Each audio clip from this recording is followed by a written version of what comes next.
गांव में एक और चाय वाला था जिसका नाम पप्पू था। प्रेमचंद के आने से पहले उसी की दुकान फेमस थी, लेकिन प्रेमचंद की जादुई दुकान खुलने के बाद पप्पू का धंधा तो ठप हो गया था। वो रामू काका को गुनगुनाते हुए घर की ओर जाते हुए देखता है। देखो तो जरा कैसे गुनगुनाते हुए जा रहा है ये बुड्ढा। आखिर वो चाय वाला अपनी चाय में डालता क्या है? एक एक करके उसने मेरे सारे ग्राहक छीन लिए, और ये बुड्ढा, इसने तो मेरी दुकान पर आना ही छोड़ दिया। सबसे गिन गिन कर बदला लेगा ये पप्पू। हाँ, ये बात तो सच थी कि पप्पू की दुकान चलनी अब बंद हो गई थी, और कहीं न कहीं ये बात भी सच थी कि इसका कारण प्रेमचंद ही था। पप्पू प्रेमचंद पर नजर रखता है। वो सुबह 4 बजे ही पप्पू की दुकान के पीछे जाकर खड़ा हो जाता है। अब देखता हूँ ये चाय वाला पप्पू की नजर से कैसे बचेगा।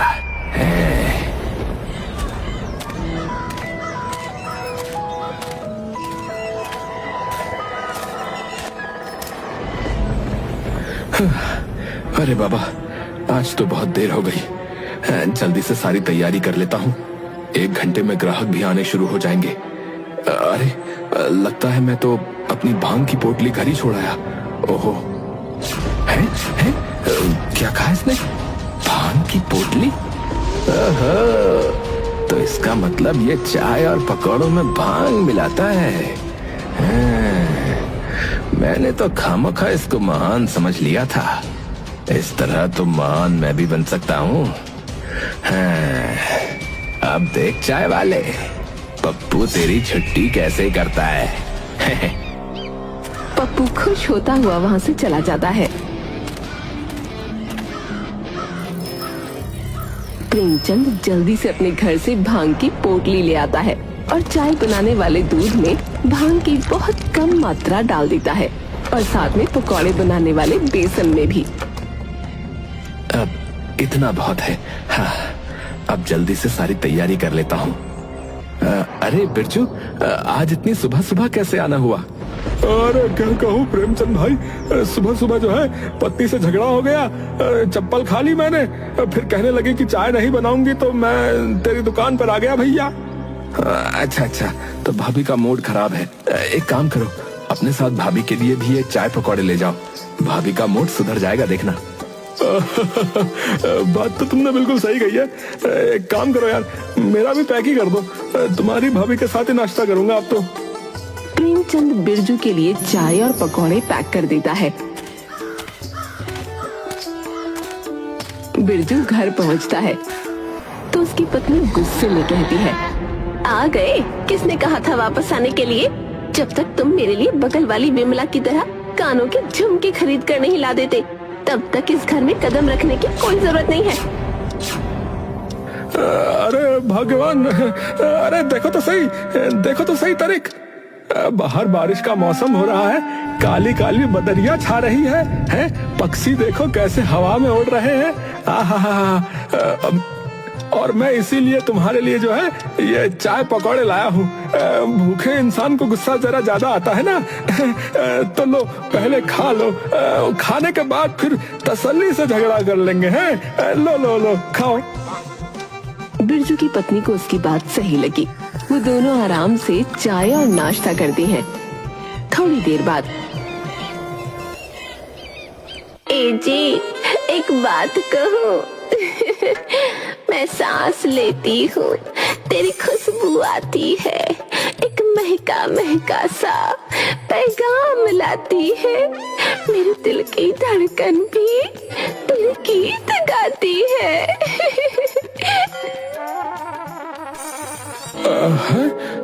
चुमकी, क्या तुम्हें बगल वाली बिमला की तरह झुमके नहीं चाहिए क्या?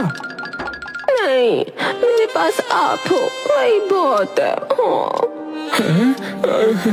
ये प्रेमचंद के चाय पकौड़े तो बहुत काम की चीज है भैया। बच गया इनकी वजह से आज। दूसरी तरफ पप्पू, जो सुनकर गया था कि प्रेमचंद अपने चाय पकौड़ों में भांग डालता है, वो भी मार्केट से भांग खरीद कर ले आता है और अपने चाय बनाने वाले दूध में और पकौड़ों के बेसन में डाल देता है। मुझे लगता है कि इतना भांग कम होगा। इतने में तो किसी को कोई फर्क नहीं पड़ेगा। थोड़ा और डाल देता हूँ। थोड़ा और डाल ही देता हूँ। थोड़ा सा और डाल देता हूँ। थोड़ा सा और। ठीक है, बस इतना बहुत होगा। अब देखता हूँ लोग कैसे मेरी दुकान पर नहीं आते। प्रेमचंद किन किन कर बदला लेगा ये पप्पू दत्त से। पप्पू अपनी दुकान लगाता है और ग्राहकों को आवाज लगा लगा कर बुलाने लगता है। अरे आओ आओ भाई साहब आओ। अरे बहन जी आओ। अरे मेरे मस्त मस्त चाय पकौड़े खाओ। मेरी दुकान के चाय पकौड़े खा लिए तो उस प्रेमचंद के चाय पकौड़े हमेशा के लिए भूल जाओगे। अरे भैया आओ। अरे अरे दादा। अरे अरे भैया। अरे आओ तो सही। है? अरे पप्पू, तू अपनी बराबरी कर भी रहा है तो उस जादुई चाय वाले से भाई। तुझे पता भी है उसके चाय पकौड़े में जो है जादू है भैया, जादू। बड़ा जादू है। जादू के नाम पे भांग डाल देता है। क्या कहा तूने? भांग? नहीं, मैंने ऐसा कब कहा। आप एक बार स्वाद तो चखिए।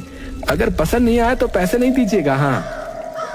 अच्छा, पैसे नहीं दूंगा। ठीक है, अगर ऐसा है तो ला एक कप चाय पिला और जरा जो है एक कप प्लेट जो है पकौड़े भी लगा देना। अच्छा अभी लगाता हूँ। अब देखता हूँ वो चाय वाला प्रेमचंद मेरी बराबरी कैसे करता है।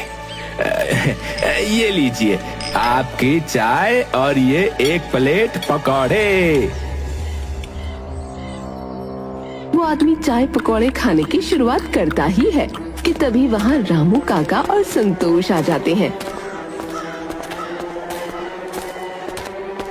क्या बात है मोहन, आज यहाँ चाय पकौड़े खा रहे हो? हम तो प्रेमचंद की दुकान पे जा रहे हैं। अरे ये कह रहा है कि इसके चाय पकौड़े प्रेमचंद के चाय पकौड़े से ज्यादा अच्छे हैं और ये जो है दावा भी कर रहा है कि अगर हमें पसंद नहीं आया तो ये पैसे नहीं लेगा। हाँ, फ्री की बात है तो है, खाने बैठ गया। मैं तो कहता हूँ तुम भी आ जाओ भैया, आ जाओ। मोहन की बात सुनकर रामू काका और संतोष भी पप्पू की दुकान पर ही चाय पकौड़े खाने के लिए बैठ जाते हैं। ला भाई, हमारा भी चाय पकौड़ा लगा जरा। पप्पू खुशी खुशी सबको चाय पकौड़े दे देता है।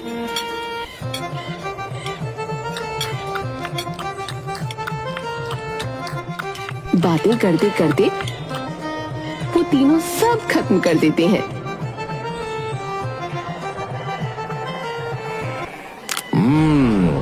स्वादिष्ट तो थे, लेकिन जो है प्रेमचंद वाली बात नहीं थी। हाँ, साफ कह देते हैं लेकिन मतलब बात सही है। काका मेरा सर घूम रहा है। आपका भी सर घूम रहा है क्या? वो सब तो ठीक है, लेकिन तुम इतना हंस क्यों रहे हो भाई? है क्यों हंस रहे हो तुम इतना?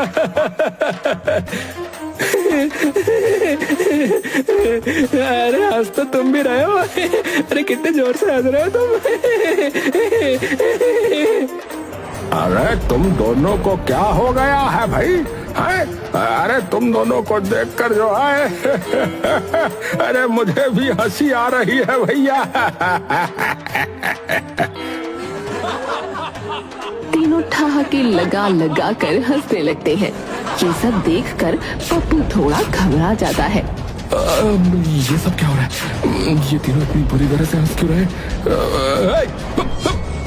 तुम तीनों यहाँ ड्रामे मत करो, बता रहा हूँ। मेरे पैसे दो और जाओ यहाँ से। हाँ, क्या कहा तुमने? पैसे?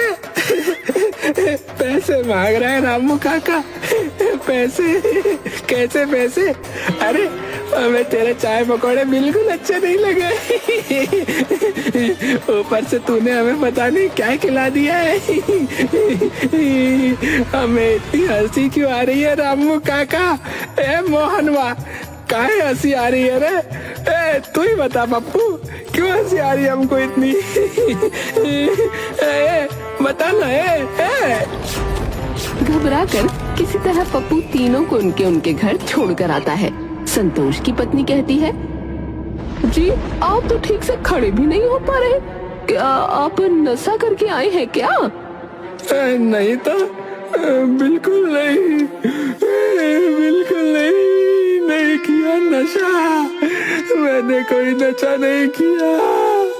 वो तो हमने पप्पू की दुकान से चाय और पकोड़े खाए थे, कोई नशा नहीं किया, मैं तो गया ही नहीं ठेके पर।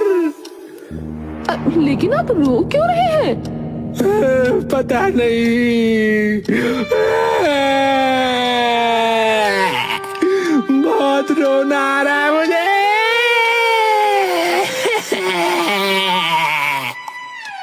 अच्छा बताइए, आपके साथ और कौन था? मोहन और रामू काका भी थे।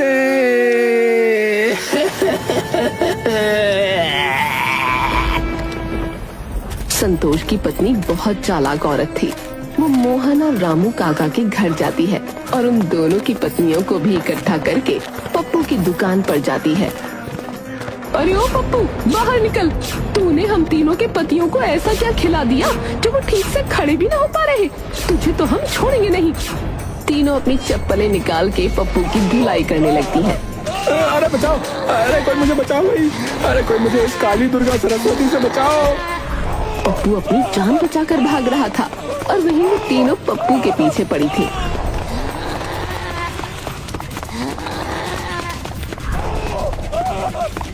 पप्पू भागता हुआ प्रेमचंद की दुकान पर पहुंचा। प्रेमचंद भाई मुझे इन तीनों औरतों से बचा लो। अरे लेकिन हुआ क्या ये तो बताओ। अरे जिंदा रहूंगा तो सब बता दूंगा, पहले मुझे इन तीनों औरतों से बचा लो भैया। अरे रुकिए, आप तीनों इतने गुस्से में क्यों हैं? पप्पू का बच्चा कहाँ है? उसने हमारे पतियों को पता नहीं चाय पकौड़े में क्या मिलाकर खिला दिया है। हमारे पति ठीक से खड़े भी ना हो पा रहे, कभी रो रहे हैं, कभी हंस रहे हैं, गुस्सा आ रहा है तो तोड़ फोड़ मचा रहे हैं। शांत हो जाइए, मैं उनको समझा दूंगा। मैं देखता हूँ आखिर बात क्या है। अपना दिमाग जो है ठंडा करके वापस घर लौट जाइए, ठीक है? कल सुबह तक रामू काका, मोहन और संतोष जो है वो तीनों ठीक हो जाएंगे, ठीक है? अच्छा। प्रेमचंद उन तीनों औरतों को शांत करता है, फिर उनके जाने की बात पप्पू से कहता है। अरे पप्पू, सच बताओ, आखिर तुमने चाय में ऐसा क्या मिला दिया? अरे वही जो तुम मिलाते हो यार, भांग। तुम्हें किसने बताया? अरे मैंने उस दिन सुबह तुम्हारी बातें सुन ली थी, जब तुम सुबह भांग की बोतलें लेना घर से भूल गए थे, उसी दिन की बात है। अच्छा, तो तुमने मेरी नकल की। अरे तुम्हें पता भी है मैं ऐसा क्यों करता हूँ? है पता भी है तुम्हें? मैं साधारण तरीके से चाय और पकौड़े की टपरी अपने गांव में लगाया करता था यार, लेकिन मुझ पर चोरी का इल्जाम लगाकर गांव वालों ने मुझे गांव से निकाल दिया। मेरा विश्वास कीजिए, मैं चोर नहीं हूँ, मेरा विश्वास कीजिए। मुखिया जी आप तो समझिए, मैं ईमानदारी से अपना काम करता हूँ। अरे सारे गांव वाले क्या झूठ बोल रहे हैं फिर? हैं? मैं कहता हूँ मेरे गांव से निकल जा, अभी क्या अभी। लेकिन मुखिया जी, इस बरसात के मौसम में देखिए ना, मैं अपने परिवार को लेकर कहाँ जाऊंगा? पापा अब हम कहाँ जाएंगे? अब आप अपनी दुकान कहाँ खोलेंगे? क्या अब हम सब भूखे मर जाएंगे पापा? बेटी की बात सुनकर प्रेमचंद की आंखों में आंसू आ जाते हैं, पर वो अपने आंसू छुपाते हुए अपनी बच्ची से कहता है। नहीं मेरी बच्ची, ऐसा कुछ नहीं होगा। तेरे पिता बहुत मेहनत करेंगे बिटिया, और किसी चीज की कोई कमी नहीं होने देंगे। बरसात के मौसम में मेरा परिवार बेघर हो गया था। पूरी रात मेरे परिवार ने जंगल में बिताई थी। मैं आज भी वो रात याद नहीं करना चाहता। बहुत मुश्किल की घड़ी थी वो मेरे परिवार के लिए। सुबह में जब अपने परिवार के लिए खाने की तलाश में निकला था, तो मुझे वहां पर एक बाबा मिले।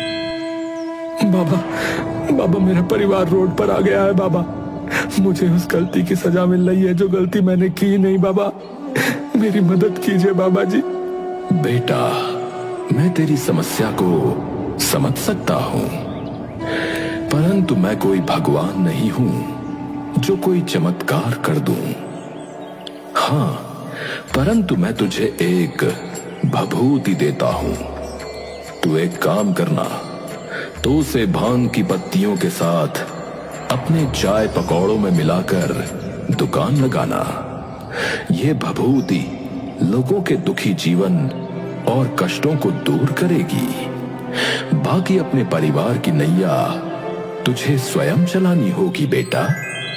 जी बाबा जी, धन्यवाद बाबा जी, धन्यवाद। मैंने उन बाबा जी से मात्र मदद मांगी थी। मैं नहीं जानता कि वो मेरे बारे में इतना सब कुछ पहले से कैसे जानते थे, परंतु उनकी बातों से मुझ में बहुत आत्मविश्वास आया। मैं अपने परिवार को लेकर फिर इस गांव में आ गया और अपनी सारी जमा पूंजी इस दुकान में लगा दी। बस यही राज है मेरा।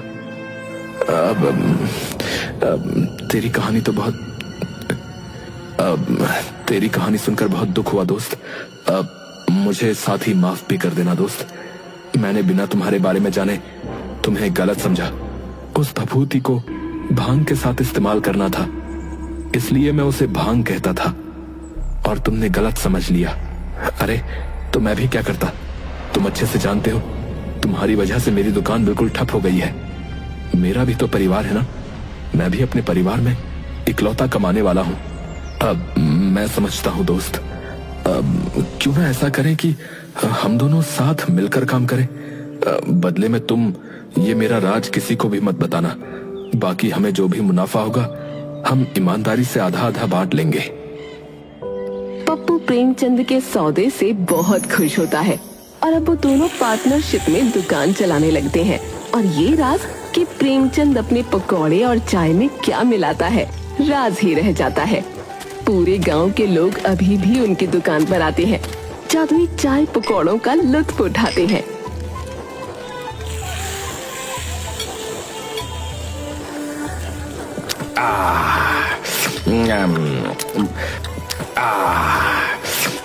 और हंसते मुस्कुराते गुनगुनाते हुए घर चले जाते हैं।